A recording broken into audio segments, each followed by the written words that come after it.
Students, welcome back to the wonderful channel physics with Pradeep, आपका mentor और teacher. Class 10th ICSE के लिए बहुत important reason based questions physics के अंदर कौन कौन से हैं वो मैं यहां पर लेकर आ गया हूं। इससे पहले मैंने कई सारे क्वेश्चंस आपको डायग्राम बेस्ड और चैप्टर वाइज पीवाईक्यूज भी करवा रखे हैं। अगर आप क्लास 10th आईसीएसई के स्टूडेंट है तो जाकर उसे देख लेंगे। अगर आपने अभी तक चैनल को सब्सक्राइब नहीं किया तो चैनल को भी सब्सक्राइब कर लेंगे। आप किसी भी ग्रेड में हो, क्लास 9, 10th, 11th, 12th, काफी इंफॉर्मेटिव कंटेंट इस चैनल पर आपको हमेशा मिलता रहेगा, अलॉन्ग विथ लेक्चर। जो आपके चैप्टर के लेक्चर्स होंगे वो भी मिलते रहेंगे।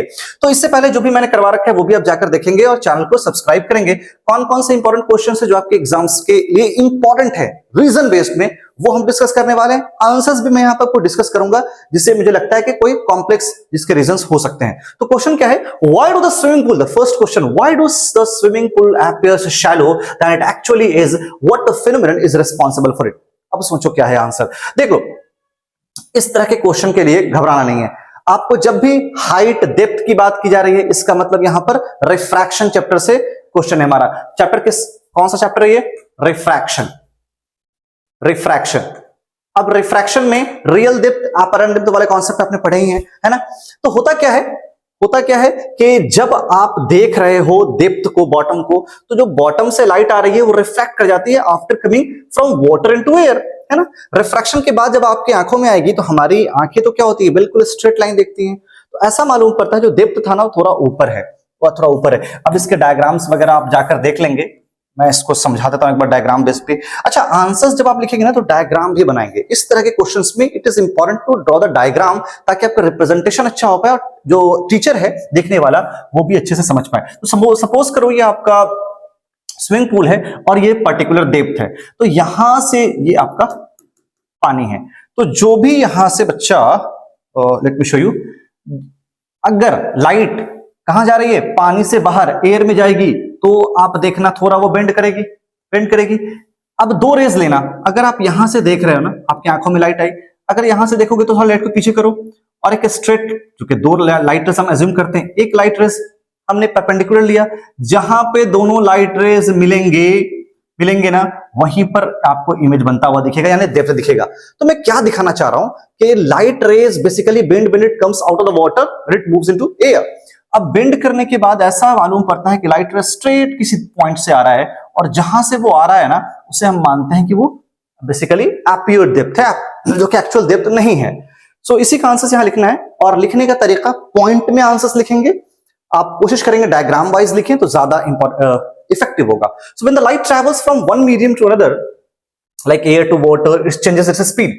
सबसे पहला पॉइंट देखो, आंसर लिखने का क्या होता है कि पहले आपको ना बेसिकली एक आउटलाइन देना है कि आप लिखने क्या जा रहे हो। तो आप ना लाइट के बारे में आपने बता दिया, उसके बाद क्या, this change can cause the light rays to bend making objects under water appear closer to the surface than the actual air. ठीक है, इतनी बातें हो गई। अब यहां पर रीजन भी आपने दे दिया। अब रीजन दे तो दिया आपने, अब स्विमिंग पूल से रिलेट करना है। देखो, when we look at the depth in the pool we see them at an angle from above the water surface. Due to this angle, light from the bottom bends as it enters our eyes, making the pool appear shallower. Shallower का मतलब क्या है? कम depth, ज्यादा depth नहीं, कम depth, थोड़ा ऊंचा लगता है, थोड़ा ऊपर लगता है पुल का डेप्थ। ठीक है, तो आई थिंक आपको समझ में आ रही है चीजें। चलो आगे बढ़ो। Second question, why does a coin appear raised when placed in water? Same phenomena देना है आपको, that is refraction of light. ठीक है, यहां भी what phenomena is responsible for it? That is refraction of light. यहां भी सेम चीज होगा। ठीक है, एक पानी के अंदर में आप कॉइन रखोगे वो थोड़ा ऊंचा दिखेगा because of the same reason, when the light rays from the coin comes out of the water it bends and it reaches our eyes and it appears that it is somewhat raised. Clear है ना। सो मैं लिखा भी यहां पर, आपको point में answer भी दिया है। पहला तो कि होता किस वजह से, बिकॉज ऑफ रिफ्रैक्शन, आपने कारण दे दिया। अब कॉइन से रिलेट करना है उसे। So when we look at the coin, देखो मैंने पहले रिफ्रैक्शन से होता है वो दे दिया, फिर क्या बोला कि जब मैं आप कॉइन को देखोगे, ठीक है, जब आप कॉइन को देखते हो तो light beams as it enters our eyes making the coin seem like it's higher up than really it is, है ना, थोड़ा वो ऊंचा लगता है। अपने लैंग्वेज में लिखना, एज इट इज लिखने की रिक्वायरमेंट नहीं है, बट समझ लो कि ऐसा क्यों होता है कि apparent and real depth का यहां पर कॉन्सेप्ट है because of refraction. Third question, why does a stone lying in the sun get heated up much more than water lying the same duration? अब समझो इस क्वेश्चन को देखना, मैंने यहां पर दो पॉइंट लिखा है। अगर एक पत्थर को पानी के पास रखोगे तो पत्थर जल्दी आपको हीटअप हो जाता है। Why is it so?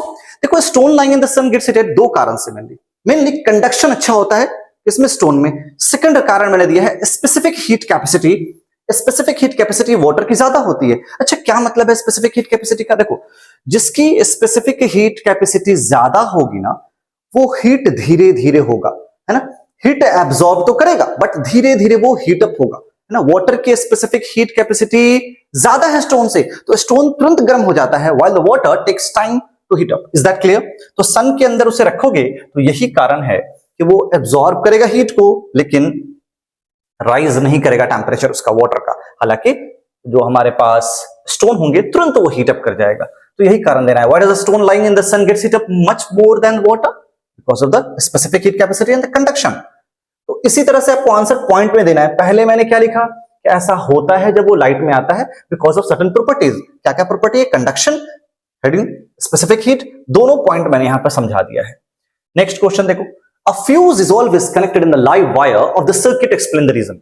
आपको पता, मुझे पता है आपके आंसर्स आपको आ रहे होंगे इसके आंसर्स और आपने तैयारी भी की है, but you have to write it in your in basically एक मैनर जो कि प्रेजेंटेशन भी जिससे अच्छा हो। चलो तो आंसर कैसे लिखना है वो भी देख लेते हैं। अ fuse is always connected in the live wire. बिल्कुल सही बात है, हमने फ्यूज को कहां कनेक्ट करना है? लाइव वायर के साथ कनेक्ट करना है सर्किट के अंदर में। क्यों? Because of safety major and कि वो जल्दी से ब्रेक कर दे करंट को। लाइव वायर में ही करंट जा रहा है तो वहां करंट हमारा ब्रेक कर जाए।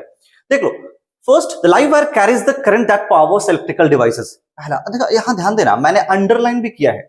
जब टीचर आंसर्स देखता है ना तो उन पॉइंट्स पर नजर डालता है जहां पर अंडरलाइन किया गया हो, और अंडरलाइन की गई चीजें ज्यादा इंपॉर्टेंट है। और इंपॉर्टेंट पॉइंट्स को जब अंडरलाइन करते हैं तो टीचर देखकर ही समझ जाता है कि आपके आंसर्स में मेन बातें क्या लिखी गई है और सही है नहीं, उस पर ही नंबर मिल जाएंगे आपको। तो आपको यह ध्यान रखना है कि जो इंपॉर्टेंट लाइन है उसे अंडरलाइन भी करना है। ओके, तो पहला कारण है सेफ्टी मेजर। तो द लाइव वायर के अंदर क्या होता है? करंट होता है। पहला यही कारण है कि इसकी वजह से हम फ्यूज कनेक्ट करेंगे। पहला कारण तो यही है, तो मैंने इस लाइन को अंडरलाइन कर दिया। उसके बाद मैंने लिख दी है कि placing the fuse in the live wire that protects the devices. Clear? Interrupts current. Fuse को इस तरह से डिजाइन किया जाता है कि वो सर्किट को ब्रेक कर देता है। ये तो हमें पता ही है कि सर्किट ब्रेक करने का काम करता है जब एक्सेस ऑफ करंट फ्लो करेगा।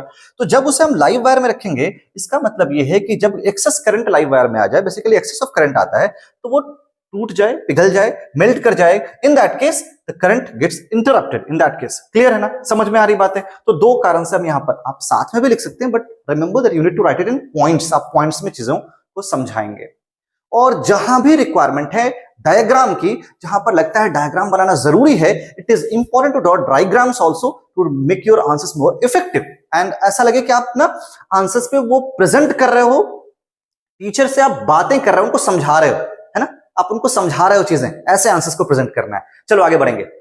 Why do stars twinkle and planets do not? बहुत सिंपल है, बहुत सिंपल है। प्लैनेट्स थोड़े से नजदीक है ना, वो ज्यादा रिफ्रैक्शन उनका नहीं हो पाता, पहला कारण है ना। ये चीजें दोगे आप। और स्टार्स जो कि बहुत दूर है, एटमॉस्फेरिक रिफ्रैक्शन उनका ज्यादा होता है। तो stars twinkle because of their light passes through Earth's atmosphere which has layers of moving air. Exactly.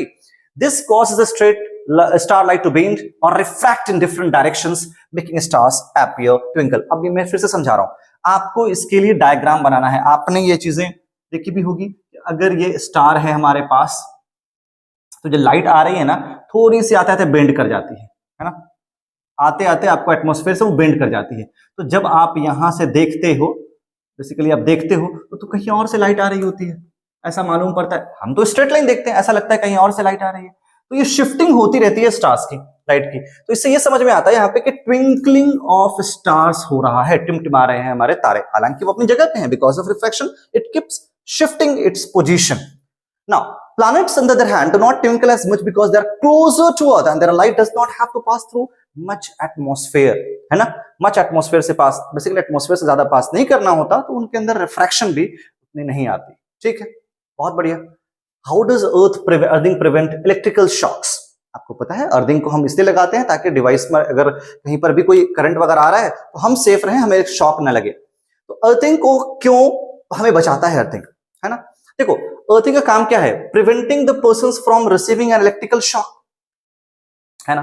ठीक है, कैसे बचाता है? कि वो एक्सेस ऑफ करंट को अर्थ में ले जाता है, यही लिखना है ना आपको। So earthing provides a path for the excess current to flow into the ground instead of flowing through a person's body. हमारा बॉडी से वो पास ना करे करंट, हमें शॉक न लगे, वो डायरेक्टली कहां चला जाए, एक्सेस ऑफ करंट ग्राउंड के अंदर चला जाए, तो इसलिए वो हमें बचा के रखेगा और सेफ्टी भी रखेगा डिवाइस का। नेक्स्ट क्वेश्चन है, we can see the sun even when it is little below the horizon, give example. फिर से इस क्वेश्चन में आपको डायग्राम बनने के चांसेस हैं, तो आप डायग्राम बनाओगे इस तरह क्वेश्चंस में। कैसे बनाओगे डायग्राम, बहुत सिंपल है। अगर ये आपका हॉराइजन है, ठीक है, अगर वो हॉराइजन के नीचे भी है सन आपका, if the sun is below horizon, जब वो एटमॉस्फेयर में जैसे ही आएगा तो वो बेंड कर जाएगा, वो बेंड कर जाएगा। मेरी बात समझो, लाइट जा रही जैसे आपके एटमॉस्फेयर में आएगी वो बेंड कर जाएगी, तो ऐसा लगेगा बच्चा, ऐसा लगेगा कि वो लाइट बहुत स्ट्रेट लाइन कहीं और से आ रही है, यहां से आ रही है लाइट, तो सन थोड़ा हॉराइजन के ऊपर दिखेंगे because of atmospheric refraction, because of atmospheric refraction हो रहा है। मेरी बात समझ में आ रही है, ये क्यों हो रहा है, बिकॉज ऑफ एटमॉस्फेरिक रिफ्रैक्शन। तो लाइट जो हमारे हॉराइजन से नीचे से आ रही होगी ना, जैसे एटमॉस्फेयर अर्थ के एटमॉस्फेयर में आएगी वो बेंड कर जाएगी, जब बेंड करेगी तो हमारे आंखों में आएगी, और जब हम देखेंगे तो स्ट्रेट लाइन हमें ऐसा लगेगा कि वो हॉराइजन के ऊपर सन नजर आ रहा है। तो यही कारण है, तो we can see the sun when its light slightly below the horizon because the earth's atmosphere acts like a lens, bending and refracting sunlight. This bending of light allows the sun or the image even when it is technically below the horizon. अपने words में लिखना है, मैंने यहाँ पे आपको समझाने के लिए लिख कर दिया है।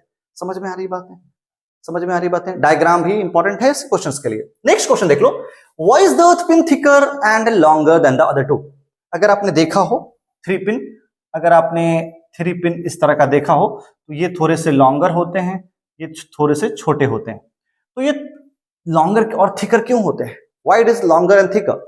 अपने कॉर्ड के वायर जो प्लग होता है ना, उसमें ये लॉन्गर एंड थिकर बनाया जाता है। क्यों, क्यों इसका कांटेक्ट पहले आए, इसका कांटेक्ट अर्थ, ये अर्थिंग होता है, ये हमारा क्या होता है ये तो पता होगा ना, ये अर्थ के लिए होता है।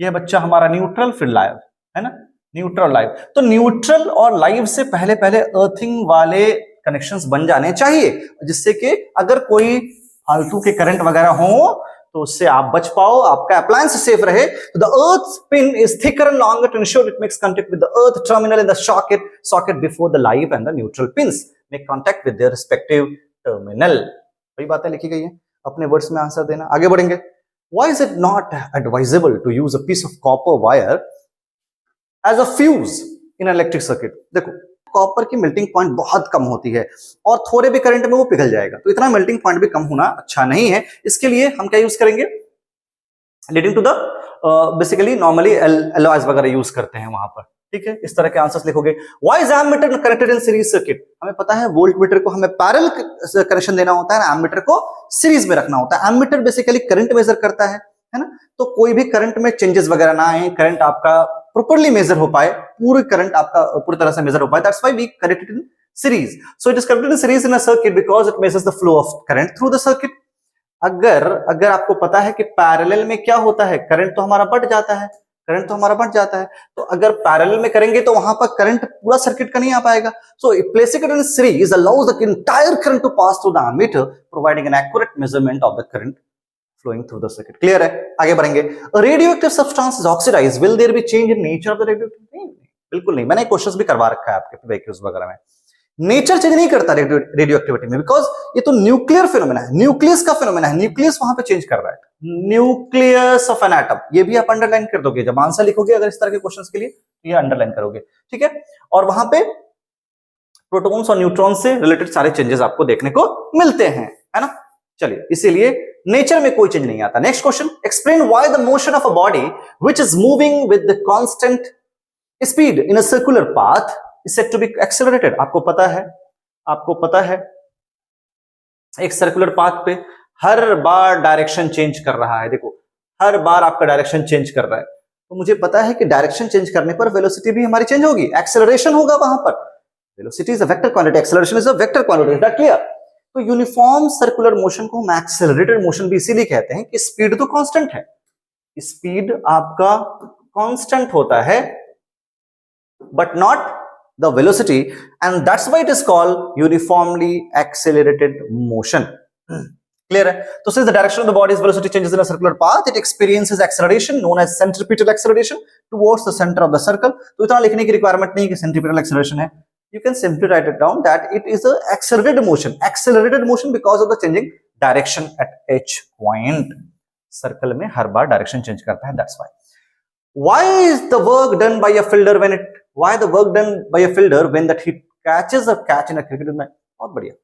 देखो जब फील्डर कैच करता है ना तो फोर्स लगाता है रोकने के लिए, मेरी बात समझ रहे हो, फोर्स लगाता है रोकने के लिए, तो निगेटिव आप डायरेक्शन में फोर्स लगा, डायरेक्शन कुछ और है, आपने कुछ और डायरेक्शन दिया फोर्स का, डिस्प्लेसमेंट का डायरेक्शन कुछ और है, तो वहां पर हम कहते हैं नेगेटिव वर्क डन हुआ। ठीक है, इस क्वेश्चन को देख लेना, नेगेटिव वर्क डन होता है।